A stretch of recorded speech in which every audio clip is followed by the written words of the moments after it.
Paradella.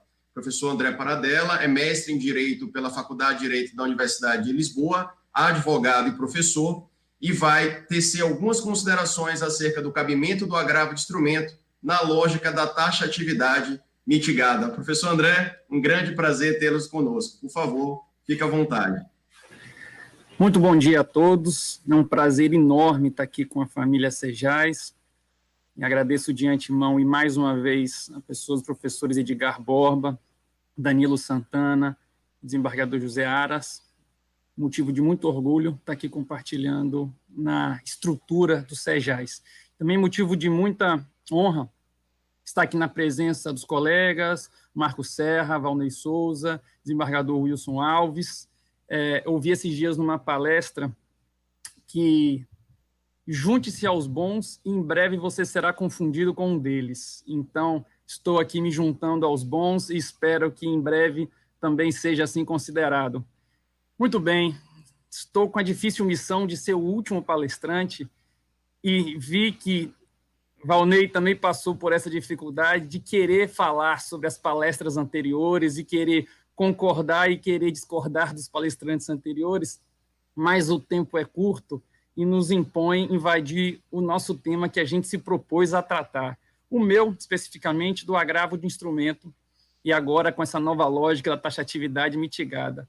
Eu só gostaria de fazer uma ressalva antes, com todo o respeito, a admiração que eu tenho ao professor Wilson Alves, mas eu ouso discordar aqui, um pouco até desleal fazer isso por último, porque não dá oportunidade de fazer a réplica, mas eu sou entusiasta do novo Código de Processo Civil, acho que os avanços do novo Código são sentidos já, um novo código que, na verdade, ele representa todo um pensamento de um novo processo civil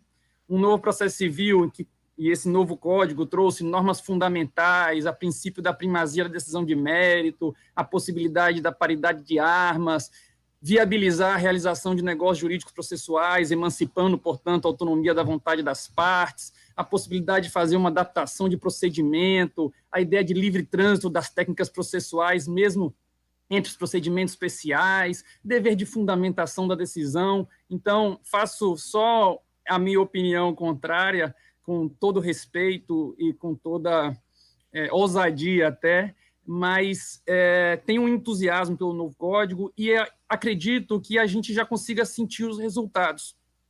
A Justiça em Números, inclusive, que foi divulgado essa semana e ainda vai ser melhor apresentado os seus estudos, mostrou o maior decréscimo que teve no número de novos processos. A Justiça atingiu um acervo atual de 77,1 milhões de processos, que é um número estratosférico, é um problema real.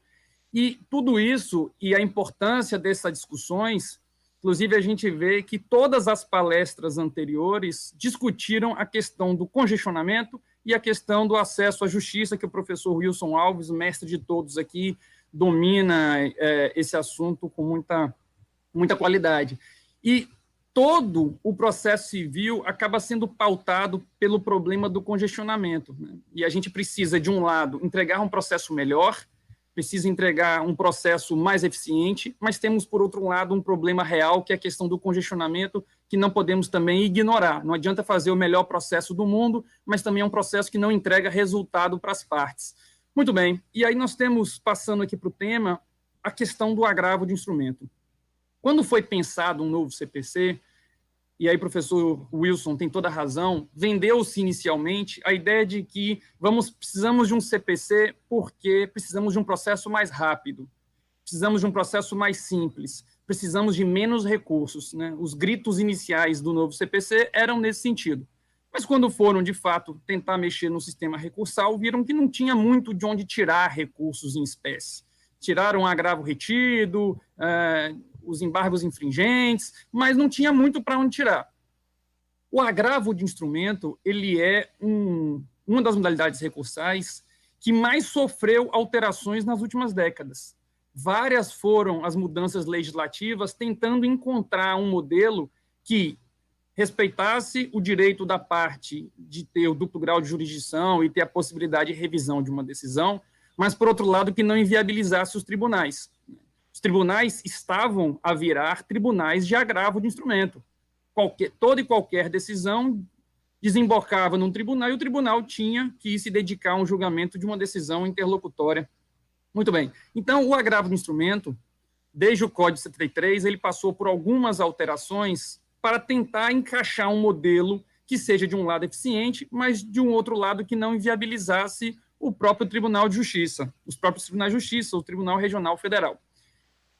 E aí, no anteprojeto do novo CPC, apresentou-se uma proposta que, de novo, não tinha absolutamente nada. Era um museu de grandes novidades, né, que era o reavivamento do modelo do Código de 1939.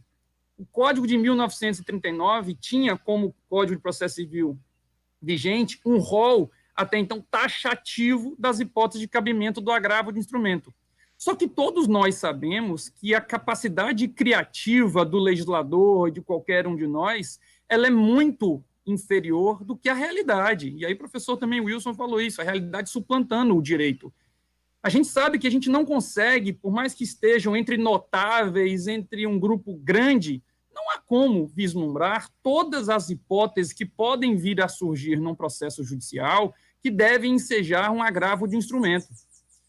Portanto, o novo CPC ele andou num caminho pantanoso e equivocado de pretender trazer um rol taxativo das hipóteses de cabimento. O que é o rol do artigo 1015 do novo CPC? Nada mais é do que valoração do legislador com relação à hipótese de urgência. O legislador pensou, essa hipótese aqui de negar uma tutela provisória, ou que versar sobre tutela provisória, isso precisa de uma resposta imediata, a gente não pode esperar lá para o final. A decisão que indefere a gratuidade é uma decisão que precisa de um recurso imediato. E aí ele foi vislumbrando hipóteses que precisariam de uma intervenção imediata do tribunal e fez esse rol do artigo 1015.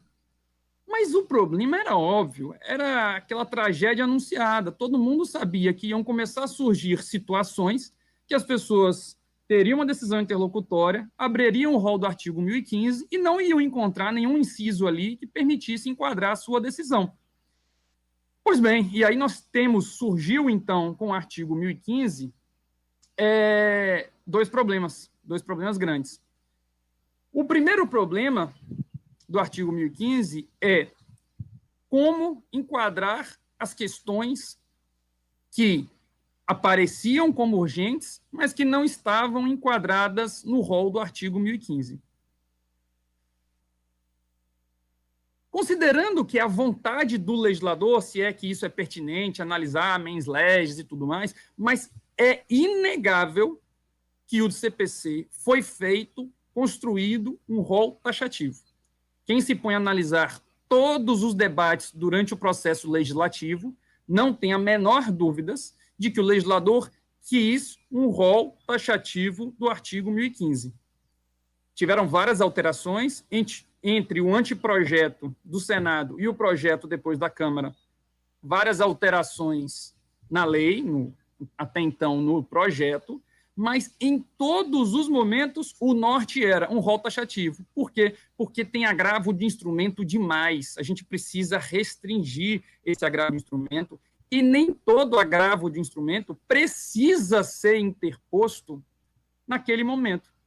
Muitos agravos de instrumento que eram interpostos pelas partes com uma questão até de cautela, correndo o risco da preclusão da decisão, em razão da preclusão que havia uma interposição de agravo de instrumento e os tribunais eram obrigados a julgar aquele caminhão de agravo de instrumentos que chegavam. O norte do novo CPC, então, foi: vamos reavivar o rol taxativo do Código de 39. E, mesmo no Código de 39, essa opção de um rol taxativo era uma hipótese criticada. Não era uma hipótese amplamente aceita, inclusive, na época do Código de 39, a opção do rol taxativo.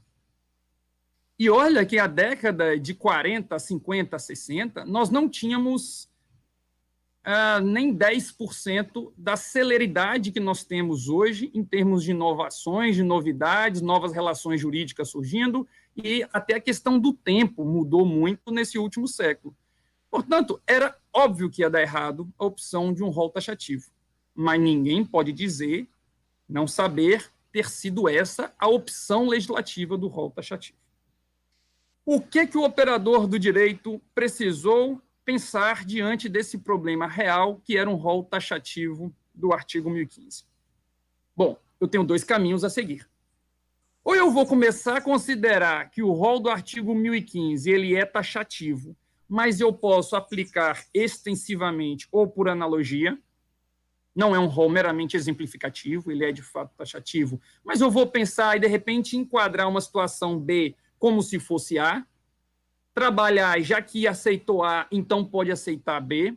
Então, essa foi uma corrente que foi adotada, que foi apresentada como viável.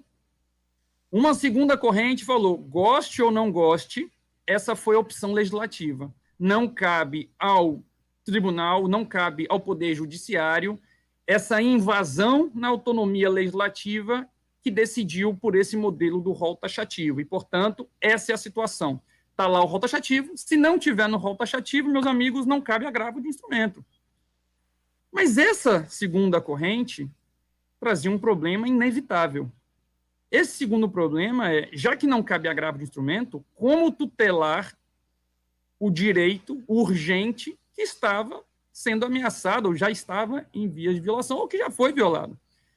E aí, então, a solução para isso seria o inconveniente e o desagradável mandado de segurança contra a decisão judicial.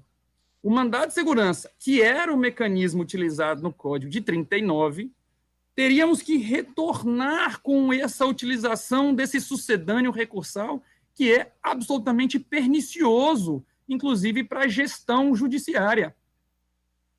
Os colegas aqui, julgadores, têm condições de relatar quão complexo é você ter que tramitar todo um mandado de segurança em um tribunal, diversamente de um agravo de instrumento, e os colegas advogados também podem aqui relatar a complexidade que é a realização de um mandado de segurança em detrimento de um agravo de instrumento. Então, essa era uma opção indesejada. A terceira opção era a opção que falava, não, isso é um rol exemplificativo.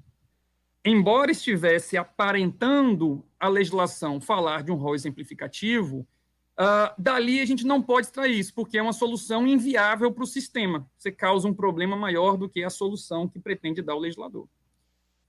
Muito bem. E aí o problema surgiu, as pessoas na situação de insegurança jurídica absoluta sobre o que fazer. E antes de seguir, o problema do cabimento do agravo do instrumento, ele tem outro ponto que é de suma importância, um outro pilar do agravo do instrumento, que é a questão da ausência de preclusão. Não é que não cabe agravo de instrumento e a decisão é irrecorrida, ponto. Não cabe recurso de imediato.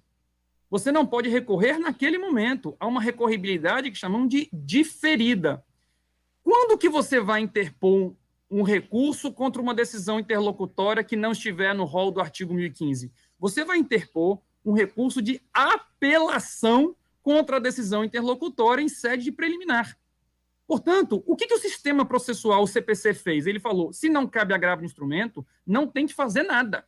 Você não tem que interpor recurso, você não tem que fazer protesto antipreclusivo, não tem agravo interno, absolutamente nada. Quando, na oportunidade da sentença, que você então irá aferir o prejuízo que aquela decisão anterior causou ou não, e na sua apelação você irá, em sede preliminar, atacar todas as decisões interlocutórias não passíveis de agravo. Muito bem. Qual a consequência disso? Quem dizia que o rol não era taxativo tinha muita dificuldade de explicar como é que ia ficar o regime de preclusões. E se você falava, não é taxativo, sim, mas o CPC falou que não tem preclusão. E aí, como é que a gente vai compatibilizar a ideia de termos um rol exemplificativo com a ideia de não ter preclusão? Vamos simplesmente ignorar o sistema de preclusão e vamos reavivar o CPC de 73? A gente vai simplesmente ignorar toda a vontade do legislador e vamos reavivar? Esse problema começou a surgir com intensidade, porque o agravo de instrumento começaram a ser interpostos tão logo o início da vigência do CPC, não é como recurso especial, extraordinário, que só vão começar a surgir depois de alguns anos de vigência do CPC, os agravos já começaram a aparecer discutindo isso logo no início. E tem alguns exemplos muito claros que o sistema do rol taxativo não respondia, como, por exemplo, a parte teve a divulgação de um vídeo íntimo, e a parte entra com a ação judicial pedindo para que seja retirado de determinada plataforma um vídeo íntimo.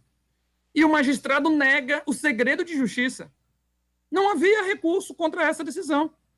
A parte teria que impetrar o mandado de segurança. Se a parte tem uma gratuidade deferida e a parte contrária tem elementos que demonstrem que isso não era devido, ademais da impugnação nos próprios autos, precisaria haver um recurso contra essa decisão, porque isso vai ter impactos ao longo do processo todo. Uma decisão do magistrado que fixa honorários periciais em valores exorbitantes, inviabilizando que as partes possam pagar e produzir a prova, também não é passível de agravo de instrumento. Portanto, neste cenário, alguma solução precisaria ser dada. Ou a gente simplesmente ignora tudo que foi feito e volta ao CPC de 73, ou a gente cria um problema maior, que é reavivar o mandado de segurança e vamos entupir os tribunais de mandado de segurança contra a decisão judicial, a mal de todos. E então, a decisão subiu para o STJ, 2 recursos especiais que foram recebidos pelo regime dos repetitivos, que tiveram a relatoria da ministra Nancy Andrighi. Tiveram habilitações de amicus curiae, várias entidades se apresentaram e apresentaram essas 3 propostas. Disseram, olha, tem quem entenda que o rol é taxativo e, portanto, não há o que se fazer. Tem quem entenda que o rol, embora seja taxativo, ele aceite interpretações ampliativas, ele aceite extensões ou aceite também que sejam feitas analogias, e tem quem entenda que o rol é meramente exemplificativo. O STJ, então, esteve diante dessas 3 correntes para definir qual seria o futuro do rol do artigo 1015, da natureza do rol do 1015. E o STJ, num julgamento apertado de 7-5, prevaleceu o voto da ministra Nancy Andrighi, que ela, no final das contas, não considerou nenhuma das 3 correntes e apresentou uma teoria própria, que é a teoria da taxatividade mitigada. A maior crítica que se tem, no meu sentir, a essa teoria é o nome que foi dado, porque é um nome que há uma contradição interna. Ou é taxativo ou é mitigado, então não é taxativo, né? Então, é uma crítica pertinente à nomenclatura que foi dada e continuou o debate muito grande se essa solução foi adequada ou se não foi. No meu sentir, foi a melhor solução, foi a solução mais adequada para aquele caso, porque o problema era real e precisávamos resolver uma questão prática. Não adiantava, embora seja processualista, professor, não adianta o apego puro e simples a uma visão dogmática do Instituto, sem levar em consideração como que aquilo vai se resolver. O processo civil, e aí, professor Wilson, mais uma vez faço referência, o processo tem que ser fonte de resolução do problema. Não adianta dar acesso à parte de entrar em juízo e não ter mecanismos de fazer com que o direito da parte seja assegurado, seja efetivado. O processo civil, portanto, tem que ser fonte de solução de problema.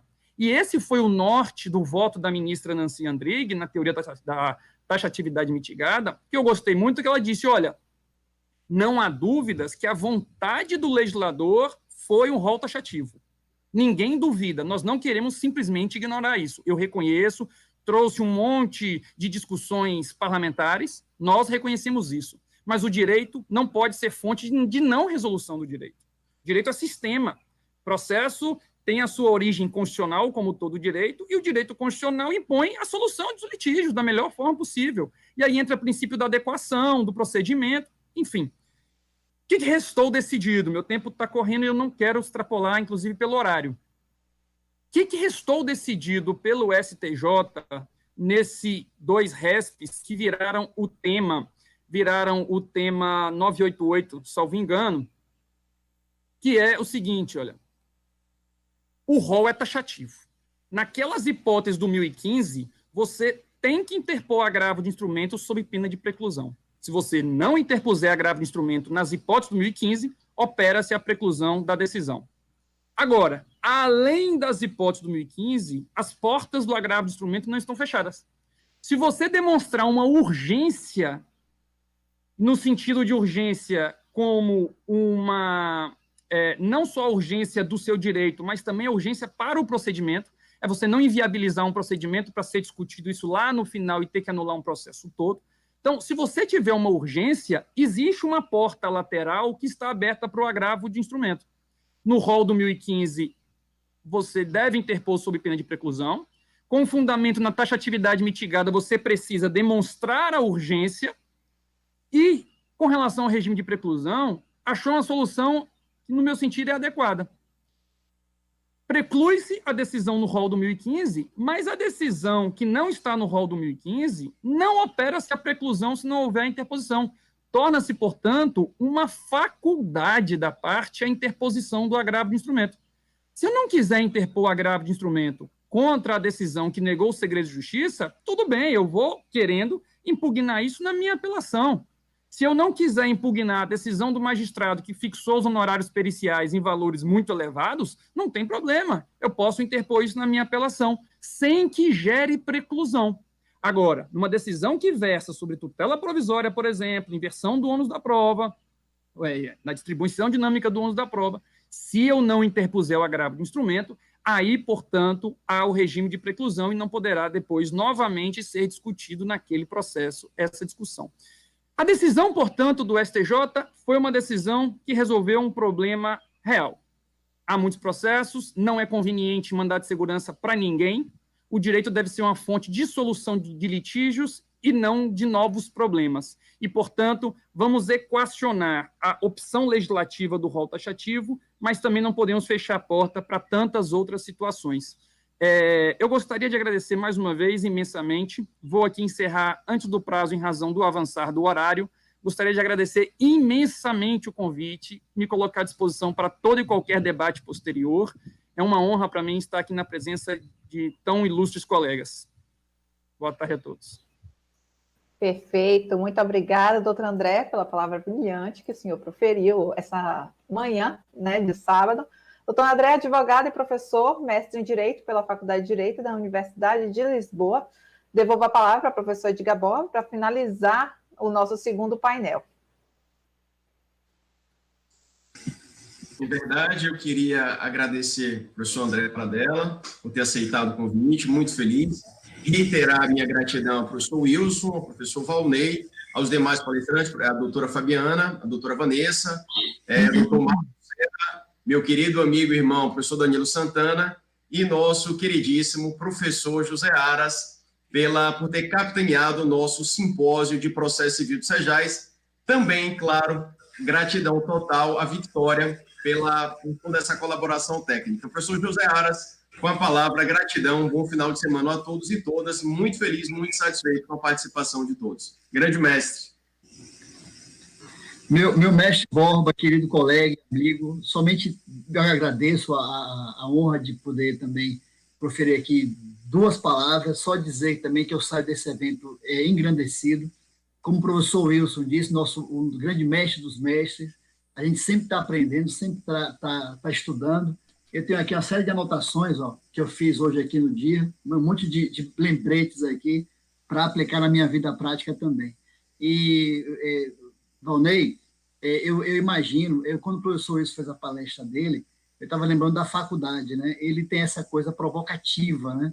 Às vezes você quer ir para... Às vezes eu me lembro, assim, raras vezes, claro, você ir para a aula assim meio cansado, não estava muito afim de pensar, e não tinha jeito, você tinha que sair de lá pensando, né? Não tem como você sair de qualquer palestra dele sem pensar. Aí me lembra, né, a minha saudosa mãe, que citando, né, a filosofia, diz, ninguém se banha, ninguém entra no mesmo rio, né, se banha mais de uma vez também, citando, enfim, a filosofia grega, e para dizer também que a gente sai, de fato, diferente de eventos como esses, e, mais uma vez, dizer da gratidão dessa família Sejais por contar com todos os amigos, né, professor André Pradella, uma palestra fantástica, professor Valnei, professor Marcos, ainda aqui também, professor Wilson, mais uma vez, mestre, muito obrigado, e também assim, no seu exemplo, né, dizer que todos nós somos seus alunos, e eternos alunos também, e que bom